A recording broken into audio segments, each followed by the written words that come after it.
Okay, guys. My name is Coach Indy Siehndel. I'm with Southern Nazarene University. We are NCAA Division II in Oklahoma City, just outside Oklahoma City. Um, Today, I'm going to be talking to you about what we do in our secondary in one of our base cover three looks. We've kind of changed over the last couple years and gone a little more quarters and quarters match, and then the way we match stuff out of our cover three is a little different as well. This is a change up that we like to do from time to time to give not only offenses a different look, but to help us in the run in the run game against 12 and 21 personnel, and then also something different in coverage as well. So you're going to see some different clips and different diagrams on what we do exactly, but this is something that we're going to have to be really good at it, and our guys are going to have to know from day one, these responsibilities like the back of their hand. This is just something that, like I said, we like to throw in every once in a while as a change-up. In the past, it's been something that we've repped quite a bit, but it still is definitely something very important for us. So like I said, my name is Coach Indy Siehndel. I did not put my information on there, but my Twitter is at Coach_Indy. And then my other contact information will be in the bio below. So I'm going to go ahead and get started. Okay, so like I said, we call this coverage Banjo. And a lot of times we will tag it with, one of our base calls will be passing weak banjo. So we're going to slant from the passing. We're a three-man front. We're going to slant from the passing weak side. We're going to bring our outside linebacker from the passing weak side. We can also make this coverage as weak banjo, strong banjo. We could tag it with pretty much whatever we want to tag it with. This is really going to be beneficial for teams to get extra help against run personnel groupings, though. So for us, that's why I put number 2 on there. It gets us a bonus player with our safety versus run personnel, and then we're able to play divider technique versus pass. So obviously it's not ideal, against four verts and different things, but there's a way that you can play it well by using the divider technique. So we really talk to our guys daily about that divider technique, because it does enable us to play different routes and to match stuff down the field with only having 3 deep defenders. So Banjo safeties versus the run. Like I talked about, it's going to be big for us. We'll run it against some 10 personnel if we've got some tendencies there, but 12 and 21, it's going to help us to get that safety down in the box, and we're going to do that in some different ways to help our defense. The biggest thing that I'm going to talk about with the safeties is we want them at 10 yards. I'm not going to get into a ton of detail on that stuff.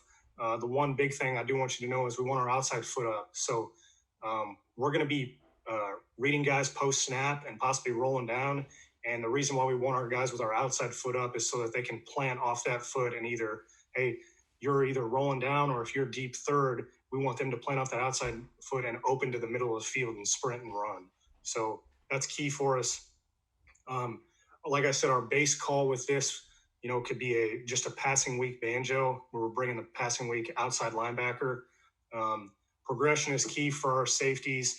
We teach them, hey, you got to find your number 2.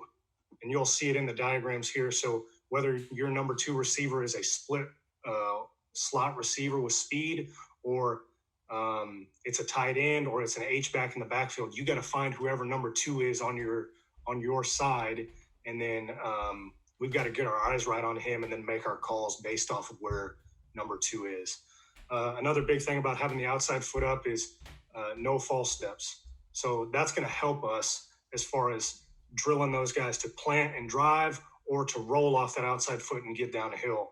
We don't want false steps, because that's going to take, an extra second for us in the run fit, or for us to get into our middle deep third, and that's valuable time there. So those are the big keys for our safeties against the run. And we're going to show some clips here. So this is our banjo call, and so we've deemed the passing weak side as at the top of the screen here. So we're going to be bringing that outside linebacker And then our safeties are going to have to make what we call an H call. So you'll see here in a second.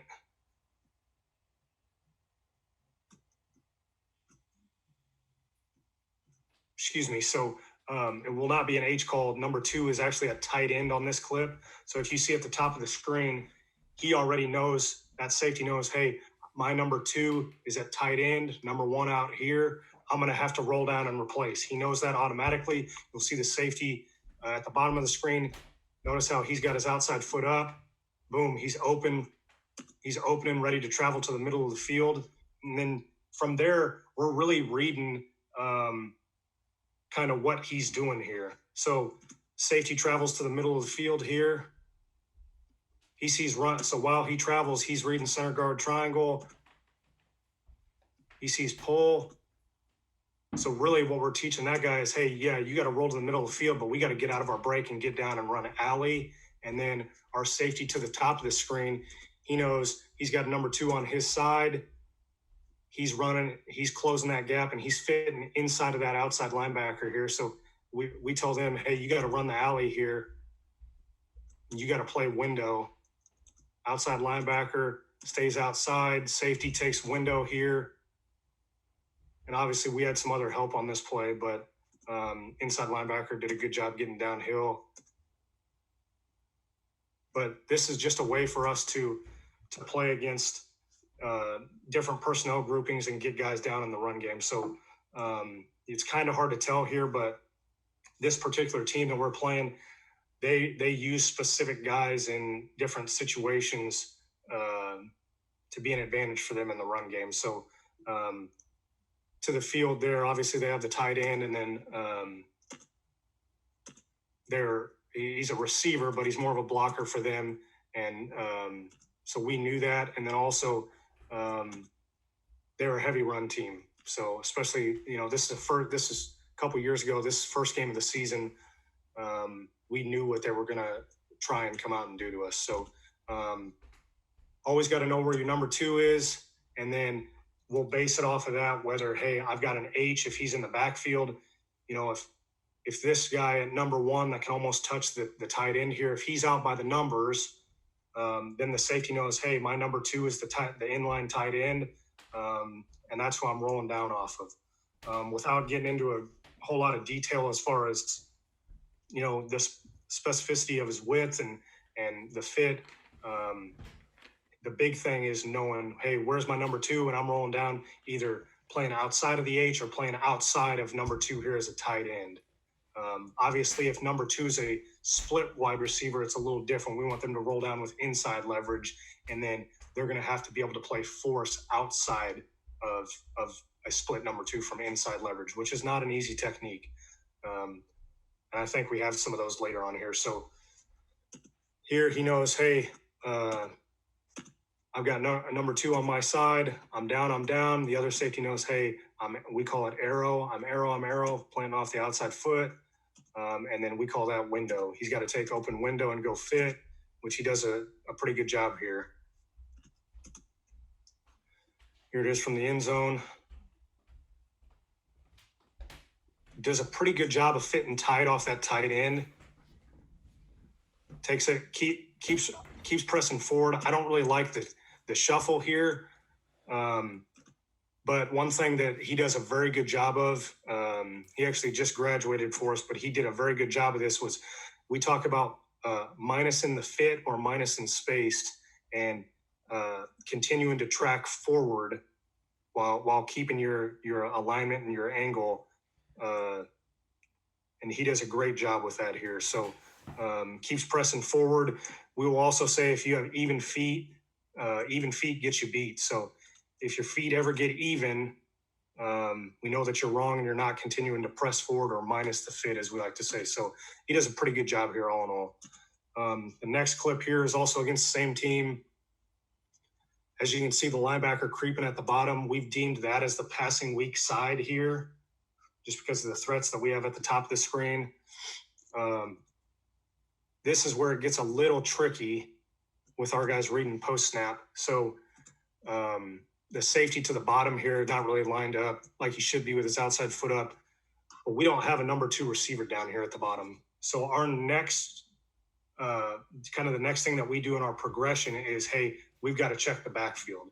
So when we check the backfield right here, that's the number 2 to this safety here. As soon as he checks the backfield and he sees him, he's got to communicate HH to the other safety. So we make an H call, and then both safeties are tracking this guy post snap to see where he goes.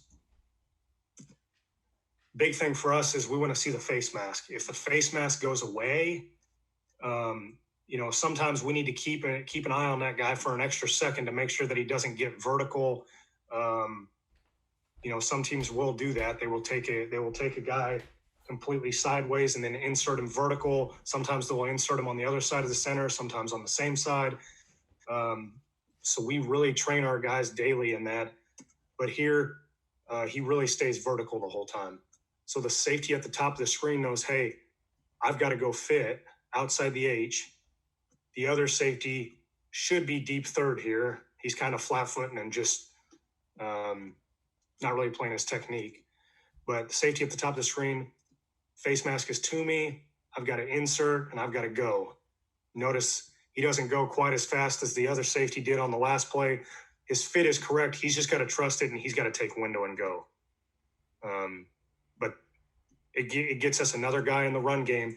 I mean, this isn't even great pace from what we're used to seeing. And he's at 3 yards right now, so it just enables us to get him down there really fast. Like I said, the key is no false steps. He kind of takes a false step there. He could have even gotten down there quicker. We'll look at it from the end zone here. So you'll notice both guys are looking at 44 here, the H-back. He inserts, safety's down. The other one should be rolling to deep third. And that we just get that extra fit in the run game. Corner also does a good job on this play.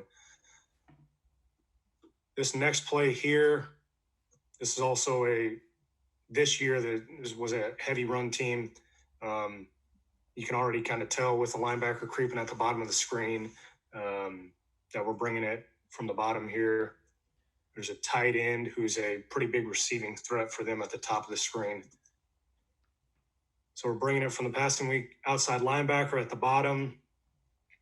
And then same thing, those safeties have to be locked in. There's a little bit of a false step from the near safety on the hash, but that H-back stays vertical right now.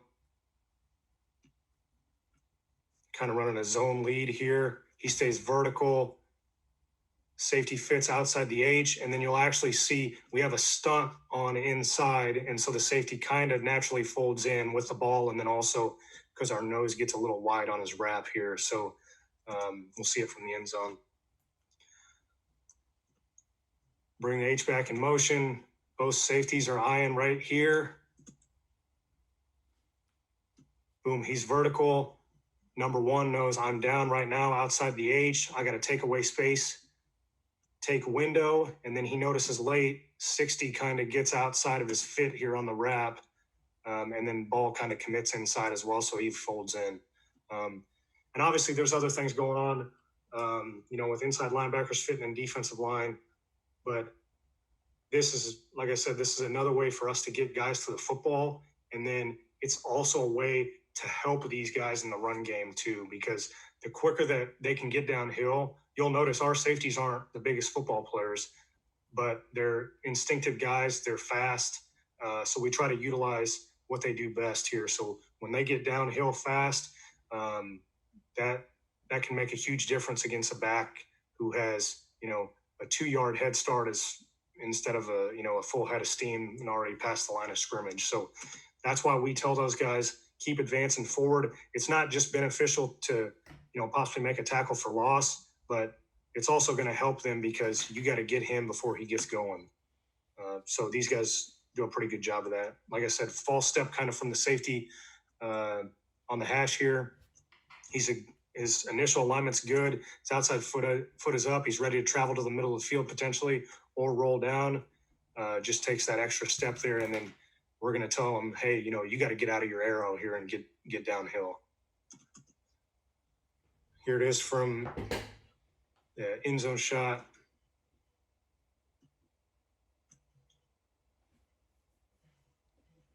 But pretty good job by the down safety here. Another thing I wanted to show you with this is how we kind of play trips. So we have a couple different looks where we can switch our outside linebacker and our safety depending on body type and personnel, which we possibly could have done in this scenario here, just knowing personnel who number 2 is against this specific team we're playing. But this is really just perimeter run game here for them. This is just a design swing. So we need to treat this like perimeter run game. And as you can tell, our safety, who is lined up right here over number 3, he doesn't do the greatest job here of playing force. Like I said earlier, whether you have a number 2 on your side or you have a number 3 and it's trips, we're going to ask those guys from inside leverage to be able to play outside force, which is not an easy deal. So back to our progression. Do I have a number 2 on my side? No. So the safety at the top of the screen does not have a displaced number 2. Do I have a number 2 in the backfield? No. Okay, now I check for trips, and now we know, hey, we've got to roll to trips. So I'm automatically deep third. And then without getting into a ton of detail about his alignment here versus trips, we're going to teach those guys to be smart against trips, against different looks that we see. And then the other safety knows, hey, we call it a flexed alignment. I got to flex down and I got to cover up number 3 here. And that's against the run, that becomes his force fit is on number 3. Our outside linebacker is actually over number 2 here. His force fit is going to be over number 2. And then what we'll talk about later with corners, the corner at the bottom is our secondary force here. Can't let anything outside of him. So we'll tell him he's maybe a little tight here. The safety at the bottom, we would like for him to flex to about 7-8 yards. And then we want him to continue to press at the line of scrimmage and try to make contact with that guy as quickly as possible. So against the pass, he's going to have to reroute from the inside, find his inside hip, and run with. That's why we want them playing with inside leverage, slight inside leverage. And then, like I said, against the run, he's going to have to play force. So he's going to have to get across his face. So we've got a technique an acronym we use called SAMS, and we tell those guys, hey, you got to strike with your hands. You have to attack half the man. You're going to have to minus the fit with our inside foot up, and then we shed the block without widening ourselves or moving too far upfield. So as you see here, his alignment is okay. He does have inside leverage. Obviously, he knows it's run right away. We want to make contact with that guy, and we either want to slide at the last second there, slide across to his outside half, or we just want to use that technique that we talked about and get our inside foot up and work the half man outside. So he never really gets to half a man here. So the second part of our acronym, attack half a man, he doesn't get there and he gets pinned inside. So that's definitely something that we would have addressed here. Our outside linebacker sets force well. You'd like to see him possibly be able to fold in here. He's kind of getting held a little bit, but corners staying outside like he should. And then our safety, actually, he should see this right now, and he's got to run alley from the middle of the field inside out on that ball carrier. So we want him to be inside of the force player. He's a little late, slow out of his break. And then our inside linebacker actually makes a pretty good play here, running to the sideline. But it could have all been avoided, and the gain would have been significantly less. I think they get 6 yards here, but it would have been a lot less if our safety here aligned over 3 would just simply get outside right here, shorten the field for our inside linebacker. Our inside linebacker can make the play inside out right here. But I really wanted to touch on that as far as our progression goes. So remember, if it's 2x2 and you're on the passing weak side, you're on the call side as a safety, and it's a passing weak blitz, then hey, I know I got to cover up 2.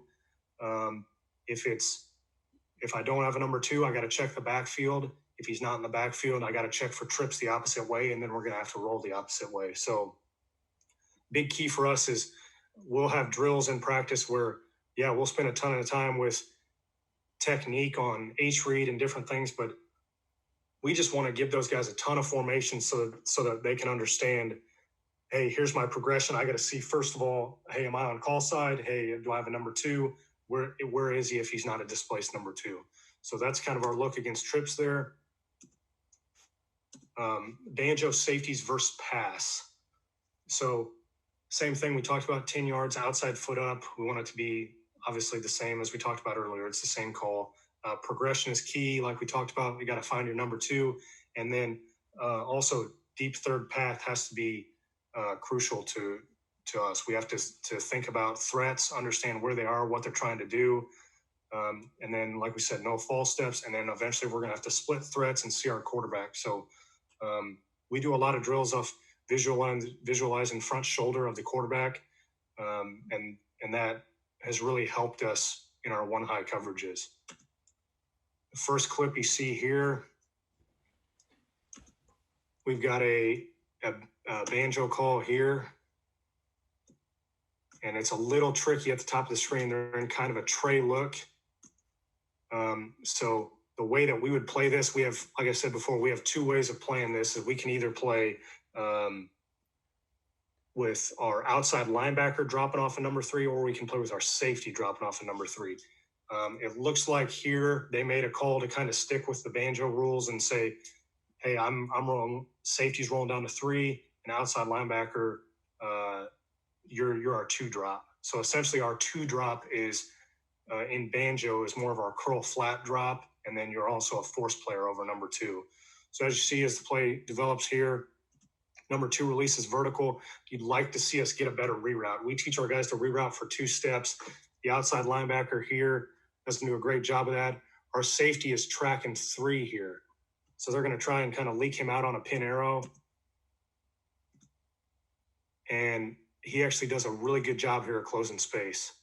So our outside linebacker needs to open and continue to expand with the out of number two. He also sees ball out here, and he's driving this right now, our safety is.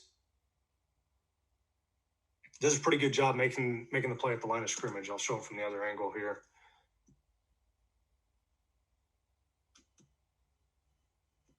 So we got our passing week call here. Our safety knows, hey, we got three over here. I'm traveling to the middle of the field. And then, like I said, we could play this one of two ways. We could keep our outside linebacker in what we'd call a trap call, and he would be our force player on number three, and that would be his reroute vertical, and then the safety would expand to the flat here and reroute number two. They chose to keep it on our normal rules, so safety rolls to three. Our safety rolls down here, does a great job making the play on the tight end. So our banjo corners, the biggest thing for them, like I said, is we teach dividers. So without a ton of detail, we want our chest to the quarterback. So we want to be open. We want 70-30 weight on that front foot.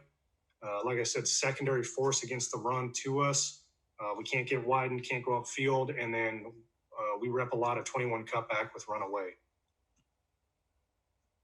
Here's a look at our divider alignment here. So our divider is 1 yard on top of the numbers.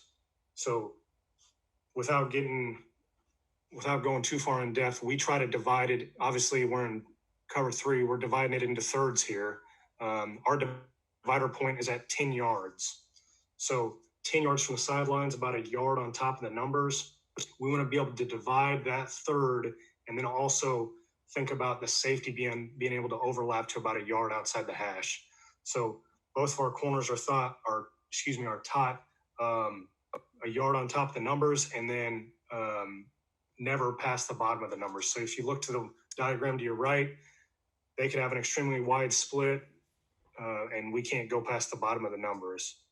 Same thing, if you look at the orange receiver to the right, if he's got a really tight split, we want to keep outside leverage because he's inside our divider. So those are keys that we go over every single day to better help us kind of overlap stuff on the outside and then help our safety so that we can get every kind of window accounted for down the field. So here we've got Banjo called against 2x2. And what I want you to really look at is the corner at the top of the screen. He does a good job initially of playing secondary force and getting outside, but he needs to do a better job. And then also the safety at the top of the screen will get a run through here and plays it pretty well. So as you can tell by the outside linebacker creeping at the top of the screen, we're bringing the blitz from there. So we need to replace. So our free safety here needs to roll down. He's got to match this guy on his inside half and either be our curl flat dropper off of him, or he's got to play force on that guy, which here he knows he's blocking 100%. They had shown this look. Just a great job by him. He sticks his foot in the ground, gets downhill now, and he's making that play in the backfield just because he reads number 2 here going to block our corner. Corner, you'd like him to, his initial path is pretty good. You'd like him to go and set that tight. We want him to set that edge just tight to the numbers as possible, and then don't peek inside there, obviously. If our safety makes a better tackle here, it's a 3-yard loss instead of a 2-yard gain. But you can see how he knows, hey, I've got to replace now. I've got to get downhill. And then he sees 2 out. Just did a really good job of play recognition here and making the play in the backfield. Like I said, could have done a little bit better job on his inside-out tackle, but all in all, not too bad. Banjo corners versus pass. Like I said, we talked about our divider rules. Same thing we've talked about. The only thing I'll bring up is number 3 here. Progression is quarterback, so we always want to see quarterback for 3-step, and then we want to play 2-to-1. So obviously in cover 3, we've got to divide our threats between 2 and 1, and then a big thing that I'll talk about with our guys in divider is quarterback away. So quarterback's looking away. We're going to squeeze number 2. So we tell those guys just to squeeze, and they know what I mean. Squeeze number 2, and then quarterback shoulder to you. Obviously, we have to, see our threats and divide based off that. But we do a ton of stuff off of thrown intention, and then there's no reason why if quarterback's shoulder is away from us that we need to be dividing or leaning towards number 1 on our side of the field. He's got to come all the way back. So we're going to squeeze the 2, help our middle field safety. And then as his shoulder maybe continues to work back to us, then we can divide based off of our threats and where his shoulder is. So we also have started kind of ruling out number 3 in trips. So we would tell our safety in trips, if you're rolling to number 3, you have him vertical. So that simply helps our corner divide 1 and 2 instead of having to see 1, 2, and 3, if that makes sense. Here's a clip here. This team did a pretty good job attacking us in the pass game this year that we played them. You'll see at the top of the screen playing Banjo, and then at the bottom here is more of what we call a solo look because he's got 1 split receiver. He does a pretty good, our corner at the bottom here does a pretty good job. He's head up with this guy. So with our solo rules, we know if that guy crosses the middle of the field, immediately we let him go. If not, we're pretty much matching him vertically wherever he goes. So we're going to match up directly over top of this guy, if not slightly inside.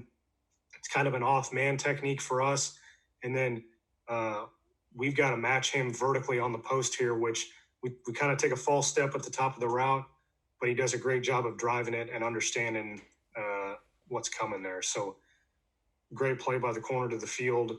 And then if you look at the top of the screen here, we're playing divider up there. He maybe gets a hair wide. I know that guy's got a wide split. He's not too bad at the bottom of the numbers, but he's seeing 1 and 2 there. They actually switch and then run it out and up. And he does a pretty good job of positioning himself to be able to play the new number 1, the wheel, and then also squeeze topside shoulder, of number 2 at the top of the screen, who's the seam threat. So all in all, pretty good job. Our safety gets a little lost on this play. He opens to the middle of the field after taking a false step here, and then he was actually in because we lost a guy for targeting on this play. So he kind of gets lost, but the corner makes a heck of a play and makes up for it. So our next play here, it's going to be against the same team. they really stressed us down the seam in 2x2 here. So as you see, the corners have actually flipped here. And our corner at the bottom is playing divider, and he does a great job of squeezing number 2. He sees the quarterback, he squeezes number 2, and he's able to divide and play both here and gets the pass breakup. He should have intercepted it, honestly. And then at the top of the screen, we're running kind of a different look there than what we had run to take away the seam. But at the bottom, our outside linebacker reroutes. Reroute should be better. He needs to reroute number 2 for 2 steps here and then widen. He's got to divide 1 and 2 and start to squeeze, and he does. Our safety could do a better job. He gets lost again here. But pretty good job by our corner being able to divide 1 and 2 and make a play on the ball. Here's a drill that we did probably, 2 springs ago. Just working with a couple guys for skill work time. All I'm really doing is sometimes I'll give them a whistle. Sometimes it'll be a body movement. I really try to change it up with them just to make sure that their eyes are right. So our deep third path, we want them to open. And our initial thought is before we get into anything as far as, hey, I've got trips, so I've got to close the gap, different things like that. We tell them we want to open and sprint for 7 yards of depth is our initial thought. And so right here, all I'm having them do is they're a left safety. They've got their left foot up. No false steps. We want to plant and open, and then we just want to react. So me, right now, I'm just dropping my hips as the indicator for them to get out of the break. So sometimes I'll do it quick. Sometimes I'll let it advance downfield. At some point after we get to that 7 yards of depth, we typically teach them to square up. And then, you'll see another clip here where they do that, and they've got to get out of the break after they've squared up here. Yeah, this one right here. So not bad. The player at the bottom here is actually a corner who is repping some safety with us as well. So he had not done this as much, but this is something that we have to get really good at in season, just because whether we're running this or our cover 3 match, we've got to run alley and we've got to get out of breaks in our arrow path quickly. So they do a good job of opening up to the field, getting in their back pedal after their square, and then reacting off of me here. So this is a drill that we like to do to work our inside out path. And this can be alley from the middle of the field. This can be our run through at safety on an H read. We just want to keep a path and keep advancing forward to minus the fit here. So this is early on in our time at SNU. We're really trying to teach this and get this understood. We'll start with our the defenders on their chest here. Offensive players, ball in your right hand, and they're going to be all working to their right. This is what we call flag drill. You can either tag off on the hip. If you don't have pads, you can use flags. That's where we got the name from. So most of these boxes are about 10 by 10. It gets a little stretched if you try to do more guys, and obviously between the hashes, that's a big box there. So that one's a little over 13 yards. So big thing is start on your chest. The offensive players are looking at coach. Coach gives the signal or the cadence, and then we want to advance with our path staying the same and continue taking away space. So if you look at this guy on the hash, for example, he doesn't do a great job because his feet are even right away, and he's still 4 or 5 yards from that guy. What we want them to do is advance inside out, track the near hip, and not allow our feet to come together or slow down. So we want to run through to the hip. We want to step on toes. And then in this case, I think coach just had him tagging off on the hip. There's a lot of guys kind of reaching on this one. If you see the player at the top here, he actually gets crossed over. So we'll tell those guys, hey, we don't want them to break your nose and cross back in front of you. We want to track that hip inside out and ensure and trust the path. So our big thing is trust in the path, keep advancing forward. These guys, you can tell, have not done this a whole lot, but it's a great drill. That's why I wanted to show that. So whether you're teaching middle field safety or a down safety, this is a really good drill. You can do the same thing from a force technique. You can do the same thing working off of a block and staying outside. The big thing is condensing and minusing that fit and taking away the space. It's going to help your players to become better tacklers, and then also it's going to help them to clear things up for players around them as well. So we try to keep our techniques the same for pretty much everybody. If you're a force player, if you're an outside linebacker, you're going to play it the same way that you're going to play it as a down safety. Same thing with a corner playing secondary force. We teach it the exact same way for all those guys. But that's our flag drill. I've got some examples here that I wanted to touch on real quick. So here's our banjo call from a passing weak look against a couple different route concepts. We've got a 2x2, kind of a smash fade at the top, and then we've got a 3x1 to the right. We'll look at the one to the left. We want those guys at inside linebacker to wall. We call those 3-drop players. And then if you see an F2 on there, that's a force 2 player. So that's really what a curl flat player would be to most of you all. So our divider corner's got to half that and possibly play both here, because that's a long way for this outside linebacker to go. So our outside linebacker is going to reroute for 2 steps, and he's got to run to that number 1 right now. Corner's got to divide. He's going to sink off. Deep third safety is playing the quarterback's shoulder here. And then at the bottom here, we got the same kind of look. So force 2 and divider. And then you see the notes there for the inside linebackers looking to wall, and we're obviously bringing the outside linebacker. The play on the right here, this is really what I had talked about earlier with taking away 3 in trips at safety. So our number 3 receiver is in red here. Safety knows I've got to match that guy vertical. So our corner knows, hey, I'm dividing 1 and 2. 2 is out. I'm sitting on this deep curl here. Our force 2 or a curl flat player, our outside linebacker, knows he's got to widen, and then he's going to have to potentially play inside out on the speed out. But he's also turning to find 1. So between our corner and our outside linebacker, we're going to account for the speed out, but we can't give up the curl. Our deep safety is working deep third to the middle of the field. He's obviously pushing to trip, so he's more flat here. And then on the backside, we have solo rules, so our corner is going to run with number 1 vertical. Mike is looking to wall, and then our will is really, like I said, what we call a 3-drop. So right now, he's looking to help on the hash if number 3 were to continue across, and he's kind of a low hole player for us. So kind of like I talked about before, this is just a good way to play.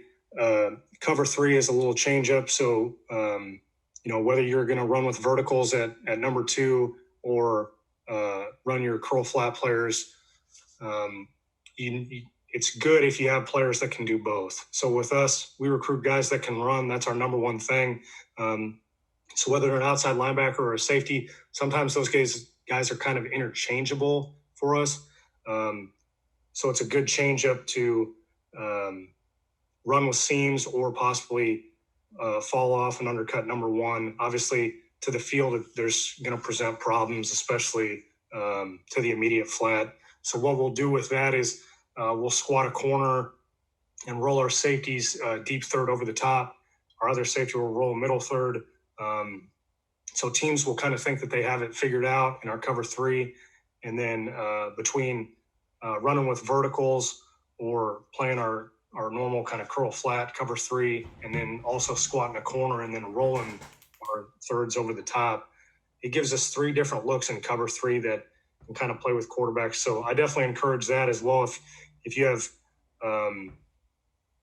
players that can do those things, to do it multiple ways if you can, but then also just work to your advantages here. If you've got a good, if you've got a corner that's an instinctive player that can do it, and your safeties can roll deep third, and that's an easy changeup for you.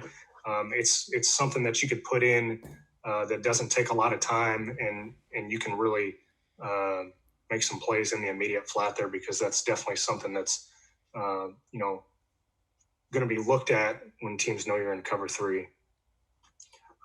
Something else too is let those guys know kind of what the prerequisites are to play in this coverage. So we'll talk about that quite a bit with our guys, and not just this coverage, but everything. Why are you running this coverage?